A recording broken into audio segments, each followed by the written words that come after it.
Hi everyone. आज फिर हम लौट आए हैं मेरे फेवरेट सब्जेक्ट की तरफ, जो कि है साइंस। ऑब्वियसली साइंस स्टूडेंट के लिए सबसे इजी और जो फेवरेट सब्जेक्ट होगा डेफिनेटली वो साइंस होगा। तो डे 34 में हम एंट्री कर रहे हैं और आज अगेन हम 11 से 12 क्वेश्चन लेने वाले हैं। साइंस को मैं जितना बेहतरीन तरीके से समझा पाता हूँ, दूसरे सब्जेक्ट को मुझे लगता है कि शायद इतना बेहतरीन तरीके से नहीं समझा पाता। आप आखिरी तक मेरे साथ बने रहिए। आपको बहुत ही इंटरेस्टिंग वे में और बहुत ही एक्सप्लेन करके, अच्छे से एक्सप्लेन करके आपको चीज़ें समझाऊंगा ताकि आपको चीज़ें दिमाग में रिटेन करें। ठीक है, तो चलिए आज का हमारा फर्स्ट क्वेश्चन लेते हैं। Mirage is an example of, मृग तृष्णा जिसको हिंदी में बोलते हैं, कि वो किस चीज़ का एक उदाहरण है। इसमें वो दो ऑप्शंस प्रिंट नहीं हुए थे तो मैंने लिख लिए हैं। Refraction and total internal reflection of light, dispersion of light, reflection of light या इंटरफेरेंस ऑफ लाइट। ये आपका ऑप्टिक्स या फिर लाइट्स जो बोलते हैं चैप्टर, उससे एक क्वेश्चन है। और मृग तृष्णा या फिर जैसे हम आप कई बार गर्मियों में सड़क पे जाते हैं तो दूर हमें ऐसे कुछ भाप से उठती हुई नज़र आती हैं या कोई पानी सा महसूस होता है, तो ये मृग तृष्णा उसके लिए बनाया गया है कि भाई डेजर्ट में जो मृग है, जो हिरण है, उसको बहुत प्यास लगी होती है। वो दूर देखता है तो उसको ऐसे ही जैसे हमें रोड पे पानी सा नज़र आता है, ऐसे उसको दूर पानी सा नज़र आता रहता है। वो जितनी आगे दौड़ता है वो मिराज वो पानी आगे ही बढ़ता रहता है। तो वो प्यासा ही आखिरी में जाके दम तोड़ देता है, उसको पानी नहीं मिलता, जबकि उसको ऐसा महसूस होता रहता है, जो कि उसको लालच देके अपने पास बुलाता है। इतनी तपती धूप और गर्मी और प्यासा मृग आखिरी में दम तोड़ देता है। ठीक है, ये तो मृग की कहानी भी, मृग तृष्णा की। तृष्णा मतलब उसकी इच्छा है पानी पीने की। अब इसके पीछे जो साइंस है वो बताता हूँ। जब भी आपका जो सरफेस है, दूसरा पेन ले लेते हैं, जो सरफेस है वो बहुत ज़्यादा हॉट है, बहुत ज़्यादा गर्म है, और ऊपर कोल्ड है, कूल्ड है, या कोल्ड नहीं बोलेंगे, कूल बोलेंगे, कूल है, ठीक, और नीचे ये है हॉट। अब होगा क्या कि जो ये सरफेस के बिल्कुल पास वाला जो सरफेस है, हवा है, वो इस सरफेस की वजह से बहुत गर्म हो जाएगी, क्योंकि ये हॉट है बहुत ज़्यादा। गर्म होने के कारण जब यहाँ पर सूरज की किरण पड़ेगी तो वो मीडियम इसको मिल गया, मीडियम मिलने की वजह से ये ऐसे ही मुड़ जाएगी। तो जो गर्म हवा है वो ही इतनी दूर जो कोई देखेगा तो उसको महसूस होगी कि हाँ भाई यहाँ पे कुछ है, पानी सा, वो हिलता हुआ नज़र आएगा तो पानी सा महसूस होगा। तो इसको बोलते हैं TIR, total internal reflection of light.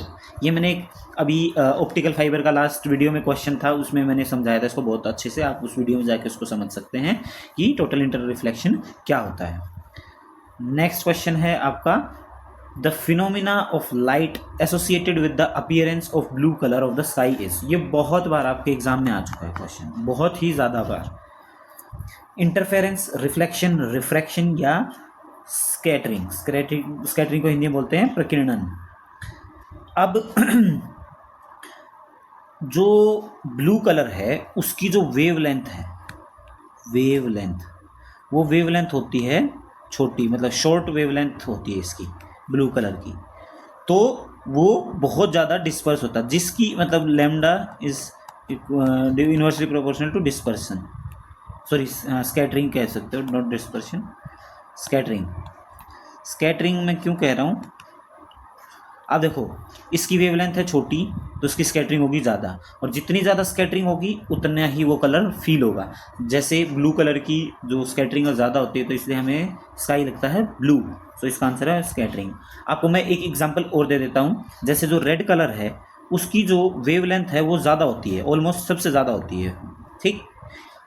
तो आप ध्यान देंगे, अब किसी ने डिसाइड किया कि भाई जो डेंजर सिग्नल है या जो रुकने का सिग्नल है वो लाल ही क्यों होता है।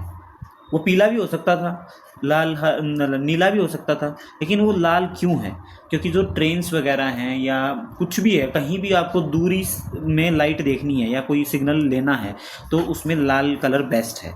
वो क्या है, उसकी वेवलेंथ ज़्यादा है तो उसकी स्कैटरिंग सबसे कम होगी। मतलब भाई यहाँ पर ये सिग्नल है तो ये स्कैटरिंग मतलब ऐसे लाइट बिखरेगी नहीं, कम बिखरेगी, तो मतलब सीधी सीधी आएगी, और सीधी सीधी वो बहुत ज़्यादा दूर तक देखी जा सकती है। वहीं पर अगर आप खुद अपनी आंखों से रियलाइज़ करोगे, अगर सिग्नल्स पे भी आप थोड़े दूर खड़े हो तो आपको लाल लाइट अगर होगी तो बहुत अच्छे से नज़र आएगी, लेकिन वहीं ग्रीन लाइट होगी तो आपको उस हिसाब से मतलब उस इंटेंसिटी से नज़र नहीं आएगी, क्योंकि जो ग्रीन कलर है उसकी वेवलेंथ थोड़ी कम होती है लाल के कंपैरिजन में, सो उसकी स्कैटरिंग ज़्यादा होती है। तो ये आप ये डेली साइंस मुझे इतनी इसलिए भी अच्छी लगती है क्योंकि आप ये चीज़ें डेली लाइफ में ऑब्जर्व कर सकते हो। Lens is made up of Pyrex glass, flint glass, ordinary glass या कोबाल्ट ग्लास। तो ग्लास भी काफ़ी तरह के होते हैं, सो इसका आंसर तो आपका फ्लिंट ग्लास। फ्लिंट ग्लास क्यों? इसकी जो रिफ्रैक्टिव इंडेक्स है, मेरे ख्याल से म्यू, ये तो न्यू है, म्यू से रिफ्रैक्टिव इंडेक्स दर्शाई जाती है। म्यू होता है मेरे ख्याल से ऐसे, हाँ ये रिफ्रैक्टिव इंडेक्स सिंबल होता है। तो उसकी रिफ्रैक्टिव इंडेक्स काफ़ी अच्छी होती है और वो अल्ट्रावायलेट जो ये ग्लास है अल्ट्रावायलेट रेज को एब्जॉर्ब कर लेता है और जो आपकी विजिबल लाइट है, जो विजिबल लाइट आती है जिसकी वजह से हम देख पाते हैं, उसको वो पास होने देता है। सो ये एक तरीके से हमारे लिए बचाव का कार्य करता है। सो लेंस इसके बनाए जाते हैं, किसके? Flint glass. मुझे लगता है कि आपको मज़ा आ रहा होगा, समझ में आ रहा होगा, और जो मैं चीज़ें बता रहा हूँ साथ में आप नोट भी कर रहे होगे। The element use for vulcanisation rubber is, देखो वल्कनीकरण हिंदी में बोलते हैं, उसके लिए भी कौन सा तत्व प्रयोग किया जाता है? Sulphur, bromine, silicon, phosphorus. Vulcanisation क्या होता है? देखो रबड़ क्या है? जैसे पेड़ से प्राप्त होता है, जो उससे हम मतलब अपनी ज़रूरत के अनुसार जो रबड़ की चीज़ें हैं वो बनाते हैं। लेकिन अगर देखा जाए तो रबड़ बहुत ही मतलब इस तरह होता है, उसकी इलास्टिसिटी या फ्लेक्सिबिलिटी बहुत कम होती है, उसकी स्ट्रेंथ बहुत कम होती है। लेकिन उसकी स्ट्रेंथ को बढ़ाने के लिए हम एक चीज़ का यूज़ करते हैं जो कि इस उन 4 ऑप्शंस में से एक है, उसी को बोलते हैं वल्कनाइजेशन ऑफ रबड़। सो वो चीज़ है सल्फ़र, वो एलिमेंट है सल्फ़र। तो सल्फ़र क्या है, आपस में ऐसे बॉन्ड बना के उसकी जो स्ट्रेंथ है उसको बढ़ा देता है, जिससे रबड़ की इलास्टिसिटी भी बढ़ जाती है। और हम जनरली जैसे टायर है उसमें यूज़ करते हैं रबड़, और भी बहुत सारी अलग अलग चीज़ें जहाँ पे रबड़ का यूज़ होता है, जहाँ पे उसकी स्ट्रेंथ हमें बहुत ज़्यादा चाहिए होती है। Which of the following is responsible for the extra strength of Pyrex glass? देखो अभी तो हमने फ्लिंट ग्लास की बात करी थी, अब पायरेक्स ग्लास की बात हो रही है, तो इसमें बोल रहे हैं कि भी कौन सा एक्स्ट्रा स्ट्रेंथ प्रोड्यूस करता है, तो कौन सा इनमें से ऐसी चीज़ है। तो देखो वो potassium carbonate, lead oxide, borax या आपका ferric oxide. Pyrex glass, generally Pyrex glass कौन से होते हैं जो हम लेबोरेटरी में यूज़ करते हैं? जैसे बोरोसिल कंपनी आपने बखूबी सुन रखी होगी, ठीक है, बोरोसिल। तो बोरोसिल कंपनी ने नाम कहाँ से लिया? बोरोसिलिकेट ग्लास होता है, ठीक, अच्छे क्वालिटी का ग्लास होता है, जो आपकी मैंने बताया लेबोरेटरीज केमिस्ट्री में खासकर ब्यूरेट, पिपेट, फ्लास्क, फनल जो भी है वो सारे आपका बोरोसिलिकेट ग्लास से मिलके उससे बनी होती हैं। लेकिन उसमें एक चीज़ ऐड की जाती है, दैट इज़ बोरैक्स। बोरैक्स को ऐड किया जाता है, ऐसा क्यों? क्योंकि जो ग्लास है वो होता तो पतला है, लेकिन आपको उसके ऊपर फ्लेम का भी एक्शन करना है, वो हॉट भी होगा, वो उसको एकदम से कूल डाउन भी करना पड़ेगा, या और भी एक्सपेरिमेंटेशन, जैसे एक एलिमेंट को दूसरे एलिमेंट से मिला दिया, रिएक्शन हुई, तो वो भी आपको मैनेज करना है उस ग्लास में।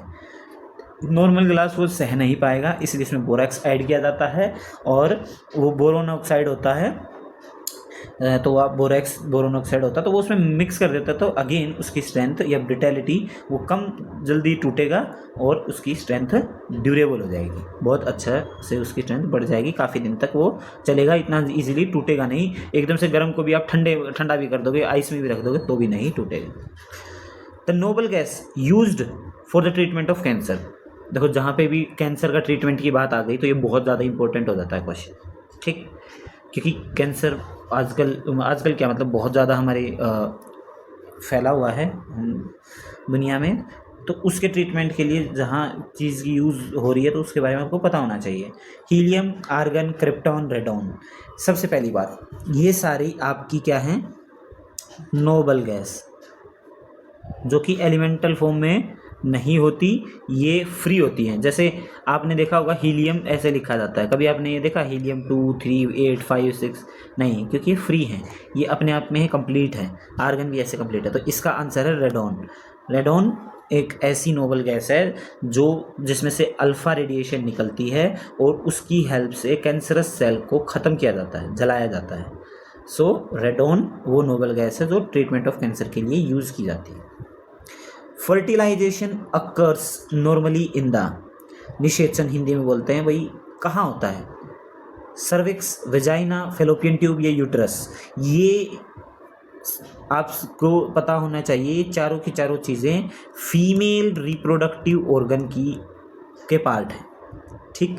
और फर्टिलाइजेशन वहीं होता है। अब आपको पता होगा कि जो जैसे रिप्रोडक्शन होता है, मतलब आप बोल सकते हो फर्टिलाइजेशन एक्चुअली आपको पता है कि जब मेल रिप्रोडक्टिव ऑर्गन और फीमेल रिप्रोडक्टिव ऑर्गन में रिएक्शन होता है तो जो मिलते हैं तब आपका ये फर्टिलाइजेशन प्रोसेस बोला जाता है। उसकी वजह से जो एग बनता है, मतलब स्पर्म जानने के बाद वो एग बनता है, मतलब मैं ज़्यादा डीप में नहीं जाऊँगा, तो वो एग आपका होता है क्या बोलते हैं, नाम भूल गया मैं उसका, तो वो फेलोपियन ट्यूब से वहाँ पहुँचता है, ठीक है।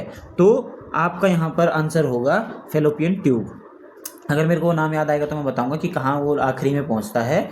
सो वो होत के जाता है आपका फेलोपियन ट्यूब से, तो इसका आंसर आएगा फेलोपियन ट्यूब।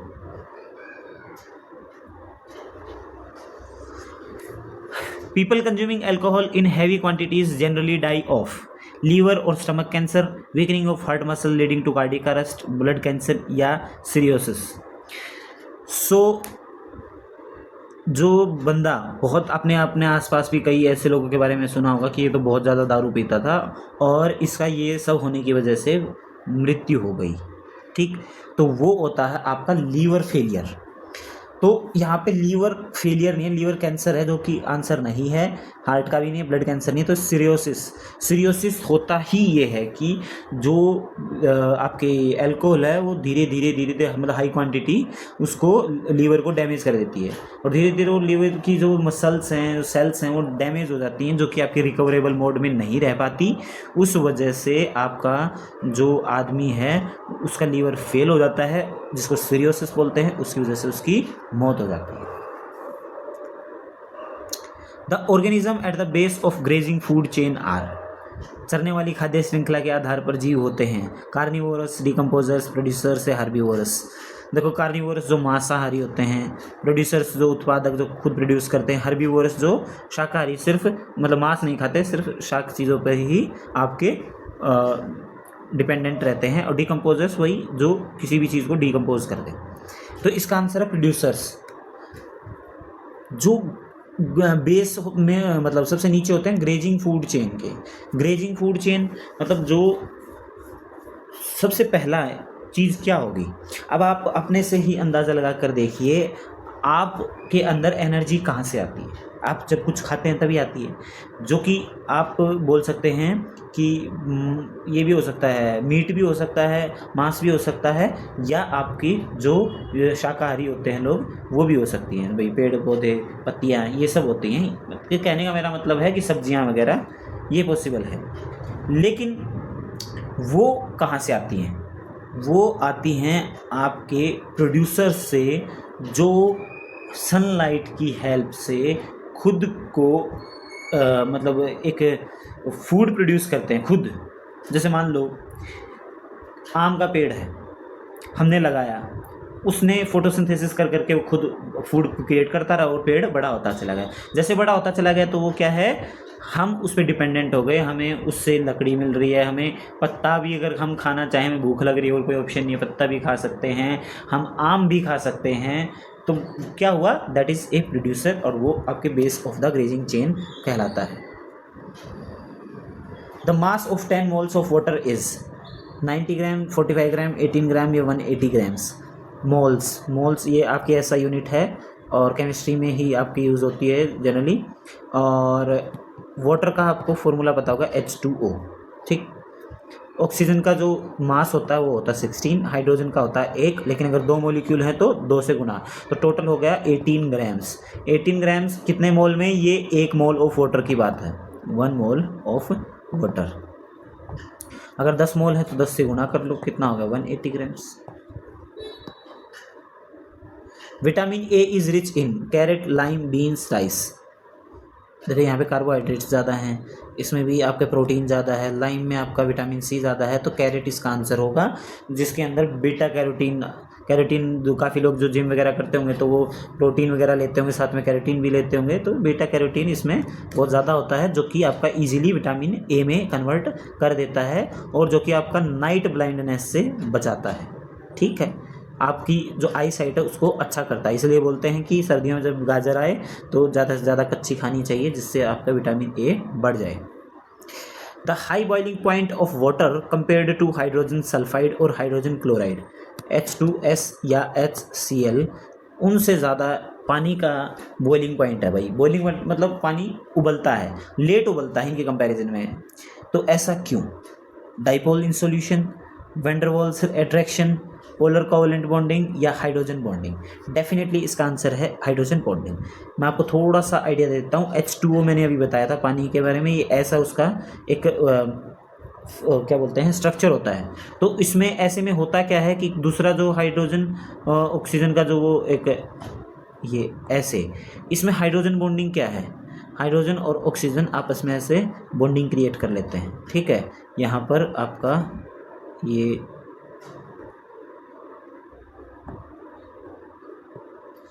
ऐसे ऐसे बॉन्डिंग क्रिएट हो जाती है, एक एक्स्ट्रा बॉन्ड बन जाता है पानी के मॉलिक्यूल्स के बीच में, जिसको तोड़ने के लिए और एनर्जी लगती है, इस वजह से बॉइलिंग पॉइंट हाई होता है। ठीक, और आज का हमारा लास्ट क्वेश्चन है, which of the following determines the chemical properties of an element? Number of electrons, neutrons, protons या ऑल ऑफ द अबव? जी इसका आंसर है, आपको देखो ऑल ऑफ द अबव दिखे तो हम जनरली क्या करते हैं, ऑल ऑफ द अबव लगा देते हैं, जो कि गलत है। यहाँ पर इसका आंसर होगा नंबर ऑफ इलेक्ट्रॉन्स। और इलेक्ट्रॉन्स भी कौन से? इलेक्ट्रॉन्स भी स्पेशली जो वैलेंस इलेक्ट्रॉन्स होते हैं, वैलेंस इलेक्ट्रॉन्स की बात क्या क्यों कर रहा हूँ? जो वैलेंस इलेक्ट्रॉन जनरली वो होते हैं, जैसे यहाँ पर आपका न्यूक्लियस है और फिर कुछ इलेक्ट्रॉन्स यहाँ हैं, कुछ यहाँ हैं, कुछ यहाँ हैं, ये जो बाहर होते हैं इनको बोलते हैं वैलेंस इलेक्ट्रॉन्स। और जो रिएक्शन में पार्टिसिपेट करते हैं वो यही इलेक्ट्रॉन्स होते हैं, अंदर वाला थोड़ी पार्टिसिपेट करेगा, पहले तो बाहर वाला ही करेगा, तो इनको ही वैलेंस इलेक्ट्रॉन बोलते हैं और इनकी वजह से ही केमिकल प्रॉपर्टीज आपकी डिसाइड होती हैं। ठीक है, सो इसका आंसर होगा नंबर ऑफ इलेक्ट्रॉन्स। चलिए आज का हमारा ये सेशन यहीं ख़त्म होता है। आई होप आपको अच्छा लगा होगा, मज़ा आया होगा, आखिरी तक चीज़ें मैंने समझाने की कोशिश करी हैं और समझ में भी आई होंगी, क्योंकि मैं देखो एक्स्ट्रा चीज़ें बोलता ही रहता हूँ ताकि किसी ना किसी तरीके से आप उस चीज़ को रिलेट करो और आपको समझ में आए। चलिए ठीक है, नेक्स्ट वीडियो में फिर से मुलाकात होगी, तब तक के लिए ख्याल रखें, बाय बाय, टेक केयर, जय हिंद।